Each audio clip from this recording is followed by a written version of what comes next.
Namaste and good morning to all of you. Let's start our Tuesday class with some prayers.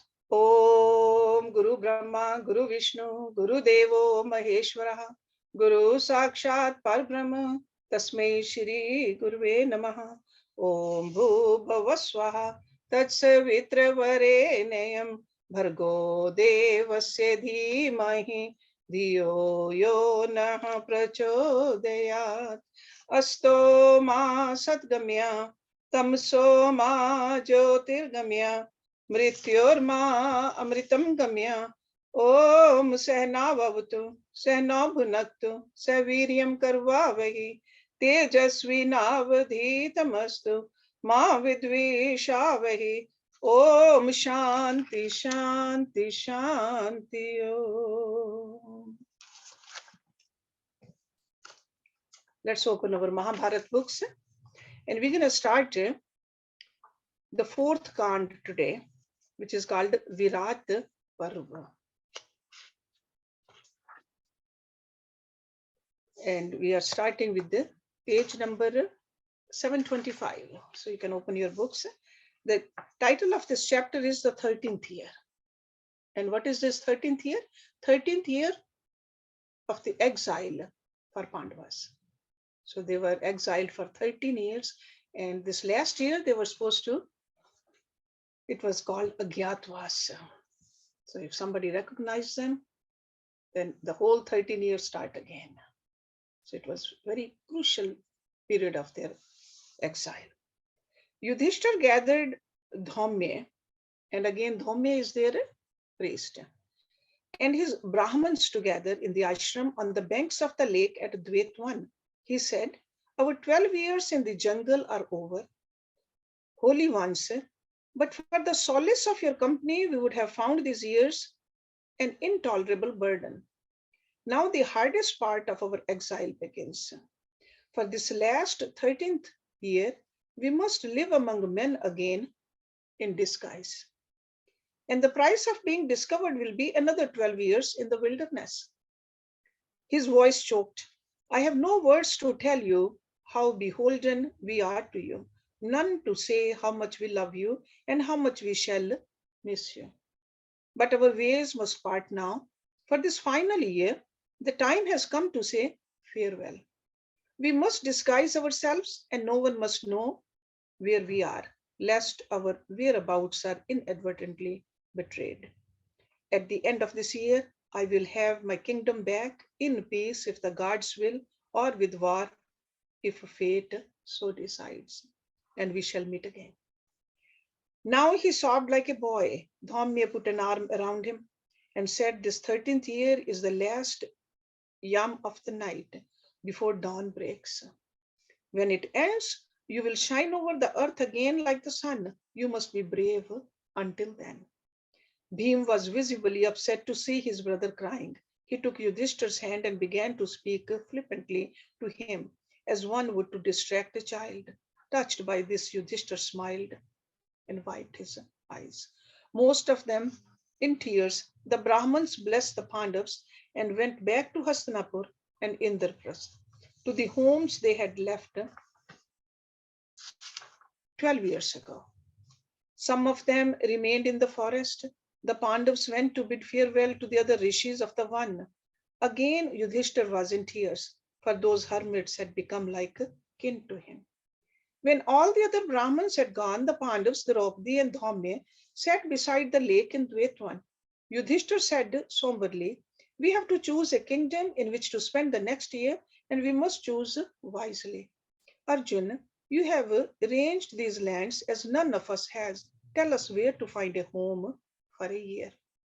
Arjun said, 7 kingdoms surround the Kuru country: Panchal, Matsya, Salva, Videha, Dwarka, Kalinga, and Magad.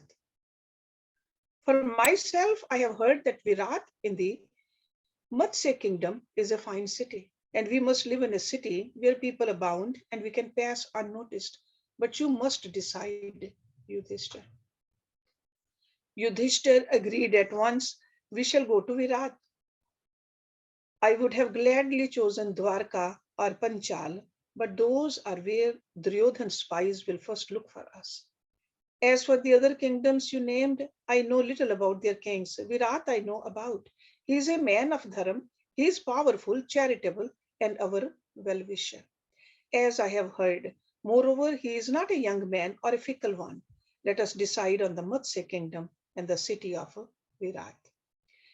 Bhim said, shall we go as ourselves?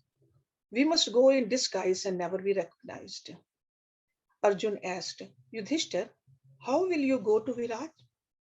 His voice tremulous, he said, oh, my brother, how can we think of you in another king's sabha? Even these 12 years in the jungle, you have been our lord, king of the earth. How can I bear to see you serving another man? Arjun's eyes filled at the thought. Yudhishthir wiped his brother's tears. Gently, he said, I will be no king's courtier, Arjun. Listen to what I propose for myself. I will go as a Brahman, calling myself Kanak. I shall wear Tulsi and Rudraksha, and I do know something of the Vedas and the Vedanta. I will also show the king that I am a master of dice. Bhim stiffened. Yudhishthir glanced at him, and both of them laughed. Yudhishthir said, you must not forget, Bhim, that the Muni Bridwasva taught me the Aksha Ridya. I think the Matsya king will take me for a companion, especially when he realizes that I want no wealth or favors from him. A sense of adventure was rising in place of the anxiety they had first felt at the prospect of leaving the jungle. Arjun was mollified. The Matsya king is sure to treat you with honor. I am content. And being an old man, he may have some use for such small wisdom as I have gleaned in the forest from the rishis. But my disguise is the least of our worries. Bhim, how will you contain your strength and your temper for 12 months? For a few flowers, Draupadi wanted, you slaughtered 100 of Kuber's people. Yudhishthir took his brother's hand fondly. The slightest provocation, little one, and your eyes blaze. How will you last a year obeying someone's orders? Bhim said, nothing will induce me to lose my temper.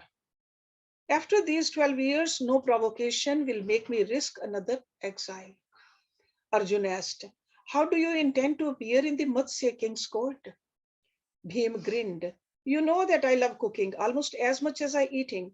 I have spent a lot of time in kitchens, both in Hastinapur and Indraprasth, and there is little I don't know about them. I will go to the Virat as Balav, a great cook, and ask him to let me have charge of his palace kitchen.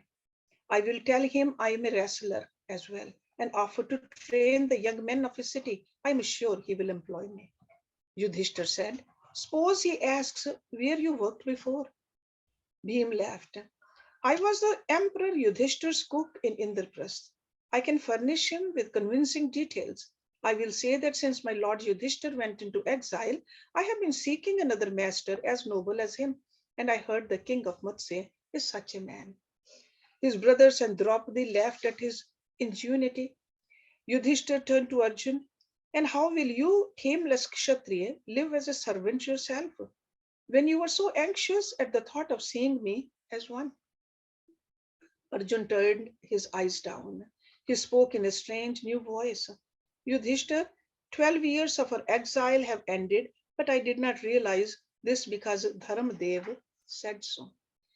He was silent again, and it seemed to the others that the lines of his face had softened. Puzzled, Yudhishthir asked, how did you know 12 years had passed? Arjun flushed. The curse of Urvashi is taking effect. My body has changed. I am not a man anymore. His brothers stared at him. Yudhishthir said, what do you mean to do, Arjun? I will also enter the Matsya king's employ. What better disguise for me than a beardless face and a eunuch's body? I will wear my hair in a plait and offer my services in the king's harem. Chitrasen taught me to sing, dance, and to play on the veena. I will teach the king's women these. Besides, after the usual inspection, the king will have no anxiety about letting me into his harem as a member of the third sex. The others were so taken back. They said nothing. A small moan came from Draupadi and Bhim's eyes bulged. Yudhishthir turned to Nakul. And you, little brother, how will you hide your beauty? And you are so sensitive. How will you tolerate a year of servitude? Nakul was also prepared. I shall be Dhamgranthi, the man who has power over horses, which, as you know, I do, for I can speak to them. When he sees me with his horses, the king will not refuse to give me charge of his stables. I can remain at a remove from the court. He blushed, and its women too. Well done, said Yudhishthir. His eyes still worried. He turned to Sahadev. My child, what have you planned? You are the wisest of us, as knowing as Brihaspati. When we left her, all our mother could think of was, would her Sahadev be looked after? How can I let you serve another king when you are such a child still? Sahadev laughed disarmingly. I am not a child anymore, Yudhishthir. I also have a plan for myself. I am as good with cows as Nakul is with horses. When the Matsya king sees me cajole his cows into yielding more milk than ever before, he will give me charge of his herd. Moreover, his cattle are his main wealth, and he will be happy to have me look after them. I shall be Tantripal, the gifted cowherd. Best of all, I do love being with the gentle ones. Then the most anxious, most miserable part. Yudhishthira turned to Draupadi. You must endure another 12 months, Panchali. How you thought you will go to Virat, delicate queen? Draupadi smiled bravely. When you, emperor of the earth, can enter the service of another king, when Bhim, who has never obeyed another soul except you, can become a cook, when Arjun can go as a eunuch in a harem, when the beautiful Nakul can be a groom, and the brilliant Sahadev a cowherd, why does it matter what Panchali does? You five are my life, my soul. My burden will be as nothing these remaining 12 months. But what have you decided to disguise yourself as? Asked Bhim anxiously. I will dress myself as a Sarandri and be the Matsya Queen's Sakhi. I know how to do a woman's hair in 100 ways, to string fine garlands with flowers of every kind, and to distill perfumes for a queen that will make her husband mad with desire. The queen of the Matsyas will not refuse to have me as her companion. Yudhishthir said quietly, we are ready for the last year of our exile. The Pandavas left Dvetwan and went back to the Kamyak. They walked on from there to the southern bank of the Yamuna. On they went through the lovely wild places, tangled with exotic plants and fruit trees. At last they reached the frontiers of the Matsya kingdom. Now Yudhishthir embraced Dhamya and said, go to Drupad's court and keep our fire of Agnihotra lit there. Take Draupadi's Sakhis with you. If anyone, even Drupad himself, asks where the Pandavas have gone, say we left you in the Dvetwan and walked away without telling you where we went. Solemnly, Dhamya performed some sacred rites for the safety and well-being of the Pandavas. Then, blessing them, embracing them all, the Brahman turned towards the Panchal country. The sons of Pandu and Draupadi were alone, and with a prayer in their hearts, they set out for the city to Virat and the final year of their exile. When they had gone some way, Draupadi sat on a tree root and said, I am tired, and Virat is nowhere to be seen. Let us sleep here tonight and go on tomorrow. Nakul and Sahadev were tired as well, but Bhim had wandered some way ahead. It fell to Arjun to carry Draupadi. How well they looked together, like a dark cloud bearing a streak of lightning through the jungle. Next chapter, Kanak, the gambler.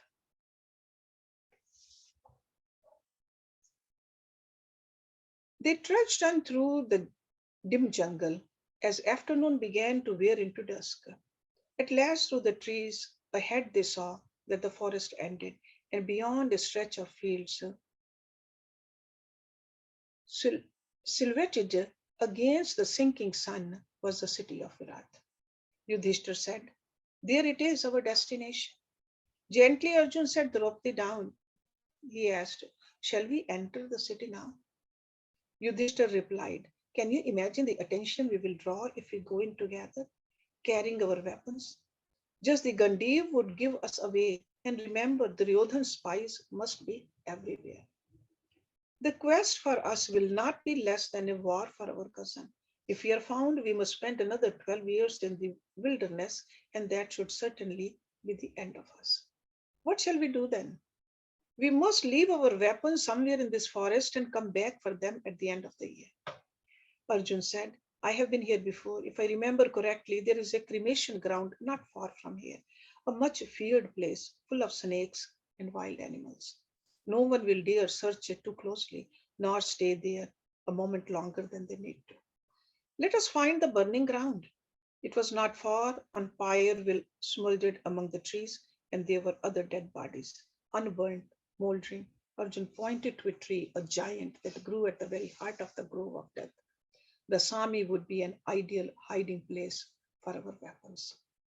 Our bows have jewels that might catch the light of the sun. We will wrap them in a sheet of hide as if they were a corpse and tie them to a high branch. No one will climb a tree as tall as this to inspect a corpse. The Pandavas made a bundle of their weapons, and they were a curious sight to see, those Kshatriyas, their eyes full of tears, as they gave up their bows and quivers, their swords and daggers, and Bhim his mace. It was as if they were parting from their lovers. Arjun tied the bundle up just in time.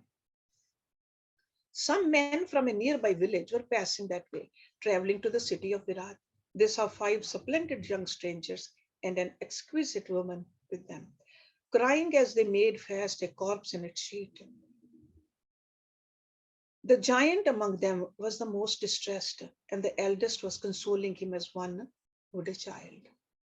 The villagers approached the Pandavas, and one of them asked, whose corpse are you tying up, friends? Who have you lost that you cry so bitterly? At which Bhim turned on them, his eyes bleary and terrible, and spoke in a voice that made the poor villagers quail. It is our mother who died. Who else? She was 180, he added threateningly, and we want to be left in peace to hang her. The villagers knew only sorcerers and demons hang their dead from trees. And when red eyed Bhima took a step towards them, all seven bolted through the forest. The Pandavas wrapped their weapons in the hide of a dead cow to protect them from wind, sun, and rain. Yudhishthir himself climbed the Sami and lashed the corpse to the upper side of one of the thickest branches, so it could not be seen from the ground. When he climbed down again, he invoked the goddess, the Devi. Mother Durga, I leave these weapons as precious as our lives in your care. At the end of our Agyatwas, let them be returned only to Arjun or to me. I worship you, Devi Bhagavati. Hear me in the hour of my need. A breeze stirred in the darkening forest. Unearthly fragrance filled the trees, and a light grew lucid before the Pandavas. Within that luster was she mounted on a mystic beast, the tiger. She was eight armed, fabled weapons in every hand, beautiful past imagining. Her grace seemed to pervade the earth. The Devi said, no one will know you this next year, and your ayuds will be safe when you return. Bless us, mother, cried Yudhishthir fervently, and Draupadi and the Pandavas prostrated themselves before her. You will rule the earth again, Yudhishthir, and you will prosper. But why do you ask that the weapons be returned only to Arjun or yourself? My brother Bhim is quick tempered. He may decide to seek his own revenge against Dhritarashtra's sons before the year is over. He may order Sahadev or Nakul to fetch the weapons for him, and they may feel they must obey him. The goddess laughed softly. She said, so be it then. Only Arjun or Yudhishthir shall have these weapons back at the end of the year. She blessed them and vanished. Yudhishthir said, let us sleep in the forest tonight, and from tomorrow enter the city separately. They lay down on some thick grass. Bhim asked, we must go separately. Does that mean we should seem not to know each other in Virat? We shall be strangers unless we happen to meet when no one else is about. And even then, we must be careful. Let us give ourselves some names to know each other by, and if any messages have to be passed between us. Yudhishthir said, I will call myself Jaya. Bhim, what name will you have? Sleepily, the son of the wind said, Jayesh. Arjun said, I will be Vijay. Nakul said, Jayat Sen. And Sahadev, Jayadval. So these were the names they used for each other, not for the general public. At dawn, they bathed in the river, worshipped the gods, and hugged each other tearfully. Then, dressed as Kanak the Brahman, carrying his ivory dice in a square of plain cloth, wearing Rudraksh and chanting Shiva's many names, Yudhishthir set out towards Virat city and king's palace. The others must wait and follow him, one at a time, with some days' interval between them so no suspicions were aroused. It was the public hour in the court of the aging Matsya king, when the Brahman stranger presented himself in his sabha and stood without bowing, his head held high. King Virata of the Matsya was a little taken back, not only at the Brahman's hauteur, but his altogether noble appearance. It was a critical moment, and Yudhishthir trembled a little. Virat thought, who is this? He stands before me as if he were the king, and I his subject. He does not bow, and yet strangely I don't feel offended. It is uncanny, but I feel he is my superior, and I should rise and bow to him. He wears a Brahman's cloth, but his gait and bearing are those of a Kshatriya. Look at him like a tiger, as if he ruled all the world. Virat inclined his head to the Brahman to say he should approach the throne. The Brahman came forward a few steps, and then incredibly Virat rose and went to him. The king said, I am honored you have come to my sabha. Brahman, to my eyes you seem more like a mighty Kshatriya, but you are welcome in my city. Tell me, what can I do for you? Yudhishthir said, I am Kanak, O king. I belong to the Vyaghra family. I am a master of dice, and I once lived in the palace of Yudhishthir of Indraprasth. He and I were so close, my lord, that you might say I was his very soul, and he mine. Also, alas, he lost everything he owned and went away to the forest. I hear that you are as noble as Yudhishthir and hope to find solace in your company and sanctuary in your palace. I have no one I can call my own, and today joy and sorrow are the same to me. I have no desires left, Virat, but I am tired of wandering. I have come to you seeking rest and peace. Shall I find refuge in your city? Deeply moved by the presence and dignity of the Brahman, the Matsya king said without hesitation, you honor me that you choose to come to my house for refuge. I am as fond of the rolling dice as Yudhishthir was, and I will be happy if you teach me every secret you know of the game. You say you are a master of the dice, and I am old enough to know that you are not a boastful man. Virat turned to his amazed court and said loudly, from this day, Kanak is as much king here as I am. All my wealth is his to dispose as he chooses. He shall ride with me, sit beside me, and rule even as I do. Let no man dare displease Kanak in his kingdom. But Kanak the Brahman said, my lord, you are too kind. I have no need for wealth, but may I be allowed to keep what I win at dice? As for the kingdom, I will advise you on the affairs of state, of which I have some little knowledge, since I was as close to the emperor Yudhishthir as he was himself. As to other things, my lord, I have sworn an oath that I will eat only one meal a day at night, and that I will touch no leavings. Grant me so much, and I will gladly stay with you. Virat embraced Kanak in welcome. Next chapter, Agyatavas. 3 days later, Bhim entered Virat with a ladle in his hand. The people of the city stopped to stare at the Titan. No one dared accost him as he walked into the palace. The extraordinary Bhim came and stood before the Matsya king. Virat said, welcome, splendid stranger. Which country do you rule? Tell us what we can do for you. Bhim said, I am Ballav, my lord, and I am one of the world's great cooks. I seek work in your kitchen. Old Virat gazed shrewdly at the young giant before him. The king said, Ballav, you seem to be far above the profession you claim for yourself. You look more like a prince of the earth to me than a cook. I can cook you 1,000 dishes and everyone a delicacy I once cooked in the kitchens of Yudhishthir in Indraprasth. But now that king has fallen on hard times and I am out of work, I will not work for just any master. But I have heard how generous you are and how kind. Virat said slowly, your physique is not a cook's bala. You are more suited to commanding an army from an elephant's back than plying a ladle in a kitchen. Bhim smiled. That is because I'm a wrestler as well, my lord. It has always been my hobby, and people tell me I am as good at wrestling as I am at my fires. If you let me, I will also train the young men of your court in the craft of kushti. And kushti is the name for wrestling in India. Very well, cried Virat, beaming. You shall be in charge of my kitchens from now and also my wrestling pits. And welcome, noble stranger. He paused, then asked, tell me, are you sure you are not a Kshatriya? Bhim laughed. I am a cook, sire. He was shown to the kitchens 2 days later. King Virat was out in the morning to inspect the royal stables and the horses he loved as if they were his own children. As he made his round alone, he had come early and unannounced. He came upon a curious sight.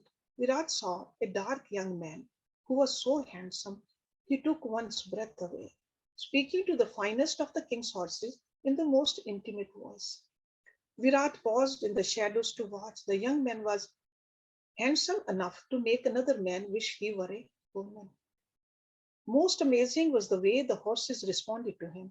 Those haughty thoroughbreds who would bite and lash out with their hooves if a stranger came anywhere near them, now nuzzled their pedigreed faces in the young man's hands as he stroked them and whispered to them. The horses spoke back to the dark stranger. For a while, the king stood absorbed by the spectacle in the dawn light. Then he stepped out from the shadows and asked, who are you, young man? When the stranger turned to face him fully, even old Virat felt a pang. Nakul, every fibre of him, regal, beautiful, answered the king. My lord, I am a groom and I know horses well. I have come seeking work in your stables. Truly, you know horses and they seem to love you, but to my old eyes, you seem more like a kshatriya than a stable hand. You don't look used to rough work. I am Dhamgranthi, my lord. It is horses I love, and with them that I am happiest to be. As for knowing this work, I know it well. For once my brother owned a great stable. I've heard you are a noble master and that you love your horses like your own children. Virat thought the young stranger, handsomer than any man he had ever seen, spoke more like a prince than a groom. The king said, I shall be honored if you look after my horses, unless, of course, what, my lord? You would rather have command of my army, said Virat shrewdly. But Nakul only smiled and said, I will be content in your stables. After another few days, Arjun came to the court of the Matsya king. With his last week in the forest, his transformation was complete. The third Pandav was a eunuch now, and rather a lovely one, though his shoulders were broad and his arms and chest too muscled for him to pass as a woman. Wearing a woman's clothes, his face painted like one's, wearing necklaces of pearl and coral he had from Draupadi, and a hairpiece he bought with jasmine strings threaded cleverly into it. So it might have been his own hair. Wearing bangles and perfume, his hips swaying when he walked, Arjun came and stood before the Matsya king in his court. In a deep woman's voice, he said to Virat, I am a Brahanal, the dancer, my lord. I can sing and play the veena too. No one on earth can sing and dance like me, for I learned from a Gandhara. What can we do for you, Brahanal? Asked the king, and his canny old eyes rubbed over Arjun's arms and shoulders. Stay with us and rule the kingdom with me. Your arms make me think you are more an archer than a dancer. Tell me truthfully, are you really a eunuch? Arjun laughed like the most seductive woman. In his soft new voice, he said, my lord, the only string I play on is a Venus. The only art I am a mistress of is dancing. Look, I will show you. Chitrasen's gifted pupil sang and danced briefly before the Matsya king. So delectably did he do both. The king said at once, "You shall teach my daughter, the princess Uttara, how to dance." Arjun replied, "I will make her the finest dancer on earth." Virat sent for Uttara and said to her, "This is Brahnal, who dances and sings better than anyone I have seen. She will teach you, but be sure you treat her with the respect you would show a queen. As sweet a young princess as one would find anywhere." Uttara led the eunuch away to her apartment. She and her companions became Brahnal's Shishyas and her friends as well. Soon Arjun enjoyed his Agyatwas more than he had thought he would.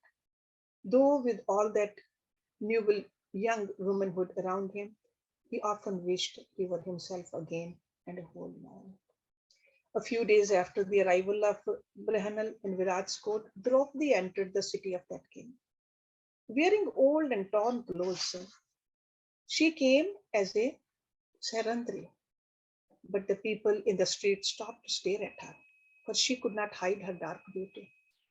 Queen Sudeshan, who was once a princess of Keke, was out on her balcony.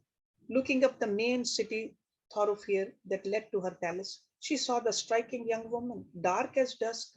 Some townspeople crowded around the young woman. One of them asked rudely, "Who are you, stranger?" "I am a queen, sir, Sarandri. I have come seeking work," Draupadi answered. The men in the crowd looked her over frankly. Perhaps out of jealousy, seeing how beautiful she was, the woman began to taunt her. They mimicked her royal accents. "I am a queen, Sarandri," and laughed. The jeering crowd followed the young woman down the road. Soon some of them prodded and pinched her viciously. She cried out and quickened her stride, but the crowd was merciless. Sudeshna saw all this from her balcony, and the queen sent her maids out to the terrified Panchali. "Tell my guards to scatter the crowd and fetch that young woman here." The maids ran out in the street with the guards, and the jostling crowd was quickly sent on its way. Draupadi stood trembling before the queen's Sakhis. They gasped when they saw her at close quarters. She was stunning. Those women took the frightened Sarandri's hand. "Come, Queen Sudeshan wants to see you." Her heart still fluttering from her encounter in the streets, Draupadi arrived before the queen. Her hands entwined nervously and her eyes turned down. She stood before Sudeshan. Sudeshan drew a sharp breath when she saw Panchali near. She made Draupadi sit beside her. Stroking Panchali's face, almost disbelievingly, the queen breathed, "You are so beautiful, my child, as if you belonged to another world. Who are you, dark one? How are you alone? How does your husband dare let you out by yourself? Tell me why you have come to Virat. You look like a queen at the very least." Slowly, Draupadi stopped shaking, but she said nothing yet, and Sudeshan urged her again. "Your face, your eyes, your body are all so perfect, yet you are out on your own. Who are you? Are you a Yakshi or a Gandharvi, an Apsara or a Devi? You are as lovely as Lakshmi herself." Now Draupadi answered, "I am Malini, my queen, and I am a Sarandri in search of work. Once I used to make up the Queen Draupadi's face and weave blue lilies and jasmine flowers into her hair. But alas, she has gone away into the forest and has no use for my gifts anymore. Queen Sudeshan, I have heard how kind you are, and I have come seeking work with you." The queen looked at her thoughtfully for a moment and then said, "You are the most beautiful woman I ever saw. Yet your face and your eyes tell me that you have suffered deeply. Tell me your misfortunes, Malini." There were tears in Draupadi's eyes, and she clasped Sudeshan's hand tightly. She said in a low voice, which only the queen heard, "I am married to 5 Gandharvas, but they were cursed to leave me for a year, and I have never been apart from my husband's before." She gazed imploringly into the other woman's face. "I beg you, O queen, keep me with you for a year. I dare not think what will become of me otherwise. I will do your face and here every day. You are so kind, I already feel like a daughter to you. And she left. Sudeshna stroked her hand and said, My poor child, such privilege you must have enjoyed when you were with Panchali. Use this palace as your own from now. You will be my Sakhi, and you may use my private garden whenever you want to be alone. The queen paused before she said slowly, Malini, you shall live with me in my palace, and the thought delights me. Yet it troubles me as well. Why is that, my queen? Like all men, my husband is fond of a beautiful woman. If he sees you, he will not be able to resist you, nor for that matter would any man. Why you make me wish I were a man? I am afraid if the king sees you, he will fall in love with you, old as he is. And he would leave me then, wouldn't he? Is it wise for me to keep you here? Draupadi said, My lady, I may not see them for this year, but my Gandharv husbands watch over me.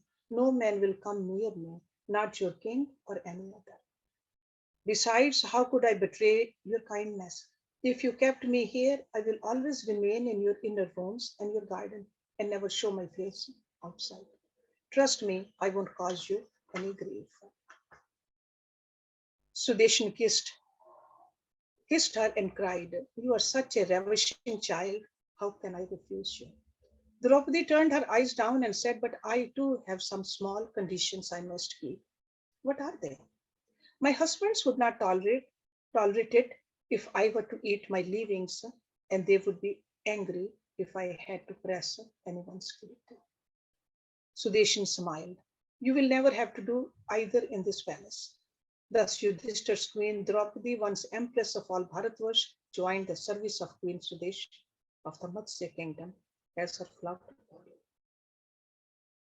A week after she was ensconced in the palace, Sahadev, the most intelligent Pandav, arrived quietly in Virat's court dressed as a coward.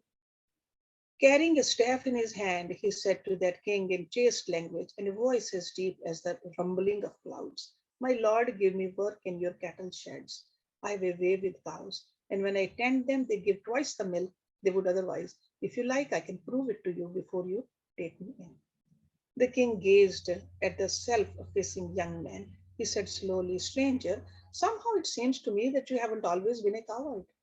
Sahadev smiled. My lord, cows are all I know. I can cure any disease your cattle may catch. My name is Tantripal, and your herds will be contented and beautiful when I look after them. We never refuse any good soul who comes to us. From now on, Tantripal, you shall be our chief cowherd, and I have lived long enough in this world to know I will not regret employing you. Indeed, you honor me by joining my service. He looked so acutely at Sahadev, the youngest Pandav felt certain that Virat saw through his disguise. The Pandavas who were born to rule the earth settled into the palace in the Matsya capital.